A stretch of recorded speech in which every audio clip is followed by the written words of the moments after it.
एखादा राजकीय बालेकिल्ला जिथे विजय निश्चित मानला जातो तो इतक्या कमी मतांनी अगदी काठावर कसा जिंकला जाऊ शकतो? आज आपण याच प्रश्नाचं उत्तर शोधणार आहोत. महाराष्ट्रातील जोगेश्वरी पूर्व मतदारसंघाच्या निकालाचं आपण सखोल विश्लेषण करणार आहोत. फक्त हा एक आकडा बघा, 1541. 2024च्या निवडणुकीत हार आणि जीत यांच्यातलं अंतर फक्त इतकंच होतं. विचार करा, एकेकाळचा मजबूत गड आणि आता विजय इतक्या निसटत्या फरकाने. तर मग आपल्या या विश्लेषणाचा केंद्रबिंदू हाच प्रश्न आहे. एखादा राजकीय बालेकिल्ला फक्त 1,500 मतांच्या फरकाने कसा काय जिंकला जातो? चला या निकालामागची कारणं शोधूया, त्याचं विश्लेषण करूया आणि भविष्यासाठी यातून काय आराखडा तयार होऊ शकतो ते समजून घेऊया. आपण काय काय पाहणार आहोत त्याची ही एक छोटीशी रूपरेषा आहे. आपण विजयाच्या त्या काठावरच्या क्षणापासून सुरुवात करू, मग लोकांच्या मनात काय चाललंय ते जाणून घेऊ, त्यानंतर आकडेवारी काय सांगते ते पाहू आणि शेवटी एका ठोस कृती योजनेवर नजर टाकू. ठीक आहे, तर मग सुरुवात करूया थेट जमिनीवरच्या वास्तवापासून. कारण कोणत्याही निवडणुकीचा खरा अर्थ समजून घेण्यासाठी आधी तिथल्या लोकांचं आयुष्य समजून घ्यावं लागतं. राजकारण हे शेवटी लोकांसाठीच असतं. जोगेश्वरी पूर्व मतदारसंघाचं चित्र बघितलं तर एक गोष्ट स्पष्ट होते. इथली जवळपास निम्मी लोकसंख्या झोपडपट्ट्यांमध्ये राहते. रोजच्या जगण्याचा संघर्ष हा त्यांच्या जीवनाचा एक अविभाज्य भाग आहे. मग त्यांच्यासाठी रोजचे प्रश्न काय आहेत? वॉर्ड 78, मेघवाडी किंवा हरिनगरसारख्या भागांमध्ये गेलं की हेच मुद्दे समोर येतात. SRAची घरं रखडली आहेत, मुलांच्या हाताला काम नाही, स्वच्छतेचा अभाव आहे आणि आरे कॉलनीतील लोकांना घराची असुरक्षितता वाटते. आणि लोकांच्या मनातली हीच भावना या एका वाक्यात समोर येते. हे वाक्य खूप काही सांगून जातं. हे दाखवतं की अनेक मतदारांसाठी पोता पाण्याचा प्रश्न हा इतर कोणत्याही भावनिक किंवा ध्रुवीकरणाच्या मुद्द्यांपेक्षा जास्त महत्त्वाचा आहे. आणि इथेच आपल्या संविधानाची मूल्य महत्त्वाची ठरतात, जी प्रत्येक नागरिकाला सन्मानाने जगण्याचा हक्क देतात. लोकांच्या खऱ्या प्रश्नांवर बोलणं हीच जबाबदार सार्वजनिक चर्चेची खरी व्याख्या आहे. तर लोकांच्या मनातल्या या भावना, या समस्या मतांमध्ये कशा उतरल्या हे समजून घेण्यासाठी आपल्याला आता आकड्यांमध्ये शिरावं लागेल. चला या जनादेशाचा एक राजकीय एक्सरे काढून बघूया. गेल्या 4 निवडणुकांचा हा डेटा बघा. जिंकणारा पक्ष तोच आहे, पण मताधिक्याकडे लक्ष द्या. 2009 मध्ये जे मताधिक्य 13,000 होतं ते 2019 मध्ये जवळपास 59,000 पोचलं आणि 2024 मध्ये ते थेट कोसळून फक्त 1,541 वर आलं. ही घसरण खरोखरच धक्कादायक आहे. हा आलेख बघा, तो सगळं काही सांगतोय. 2019 मध्ये विजयाचा जणू काही डोंगर होता आणि 2024 मध्ये फक्त एक छोटीशी टेकडी उरलीय. जवळपास 58,000 वरून थेट 1,500 ही घसरण किती नाट्यमय आणि वेगवान आहे. मग हे असं का झालं?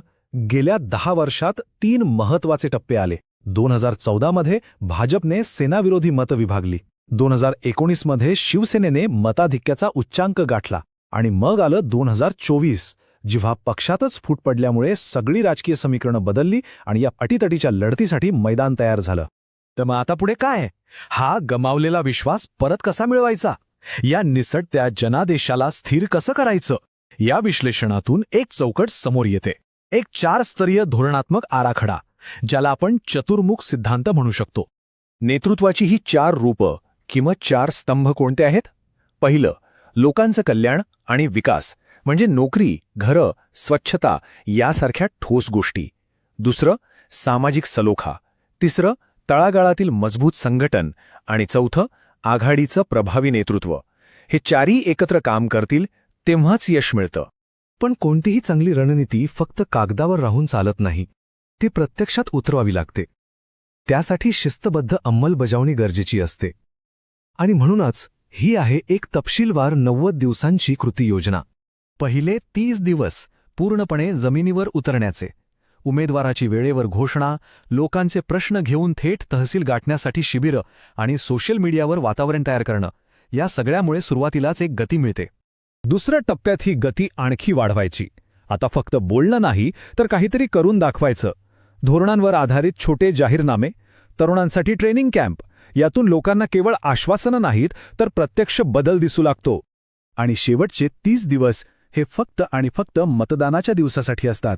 यात घरोघरी प्रचाराची 3री फेरी पूर्ण करणं, डिजिटल माध्यमातून संपर्क साधणं आणि मतदानाच्या दिवशी प्रत्येक मतदाराला मतदान केंद्रापर्यंत आणण्याचं नियोजन करणं यावर भर दिला जातो.